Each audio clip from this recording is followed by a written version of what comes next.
Dragi prijatelji, spoštovani organizatorji konference o manjšinskih zgodbah. Vesel sem, da vas lahko pozdravim, vsaj prek videa, če že ne morem biti z vami, tudi osebno. Vaše zgodbe so namreč tudi moje. Morda ne veste, ampak moj oče se je rodil in odrasel v Srbiji. Slovenija je njegova druga domovina.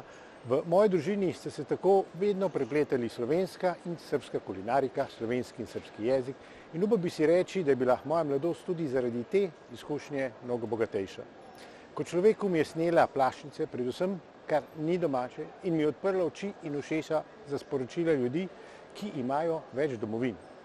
To je v Evropi zelo pogost pojav in to mi danes, ko v Sloveniji in v Evropi soodločam tukaj v Bruslju, pomaga razumeti vprašanja, na katerih je Evropa na veliki preizkušnji.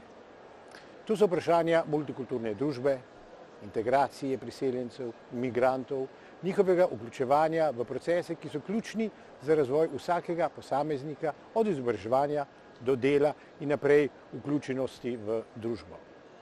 Bo Evropa zmogla slediti svoji izvorni ideji o sobivanju različnih narodov in držav, ali se bo sesedla pod težo predsodkov in strahov? To je vprašanje za $1 milijon, kot radi rečemo, ampak če vprašate mene, je odgovor jasen. Bo. Če se že danes zavemo in zavedamo, da je prav Evropska unija kot zveza držav najboljši in v zgodovini najdlje trajajoči projekt miru. In če vemo, da se z mirom in v sebi in v državi, in torej na planetu, vse začne in konča, bi morali v miroljubnem duhu reševati vse, kar nam na mize prinašajo spremembe na zemljevidih in selitve.